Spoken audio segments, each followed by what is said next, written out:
Hey, why do I have to carry the heavy one? It could break the shelf. What about my back?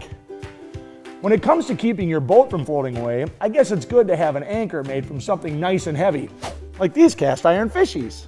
Metal is one of the most useful materials there is, and at Dem-Con we recover about 5,000 tons of it each year.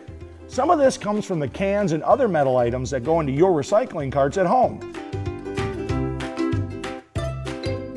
At Dem-Con Metal Recycling, we also take metal you can't put in the bin. Things like wire and cable, computer parts, construction debris, and even entire cars.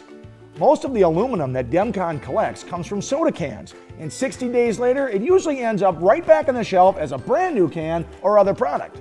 The iron and steel that we collect is loaded into trucks with a powerful magnetic crane and taken to a facility that shreds it up into smaller pieces. Now, foundries like this one can reuse this metal, turning it into valuable new products like vehicle and machine parts. Hey, have you ever made a sandcastle at the beach? Well, believe it or not, the casting process starts in a similar way.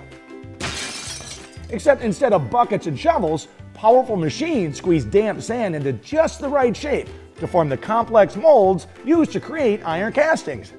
Here in the melt area, this computer-controlled magnetic crane loads scrap metal and other key ingredients into these red-hot 2,700-degree furnaces. Every 7 minutes, 1,600 pounds of molten iron is tapped from the furnace and poured into the sand molds, taking the shape of whatever item is being cast. When the metal is cooled and solidified, the mold travels down a vibrating conveyor that rattles it apart, releasing the new castings from the sand. There's usually some finishing and machining work needed to get the castings into their final form, and metal workers use computerized equipment to shape, grind, and trim the castings to perfection. This high-tech foundry melts and pours over 100 tons of iron every day, turning it into more than 3,000 amazing products, including you handsome fellas. Mining and processing raw materials to make brand new metal takes a lot of energy and can be pretty hard on the environment. So recycling the metal we already have makes a lot of sense.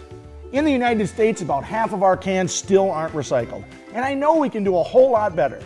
So let that sink in. I'm about to catch a big one.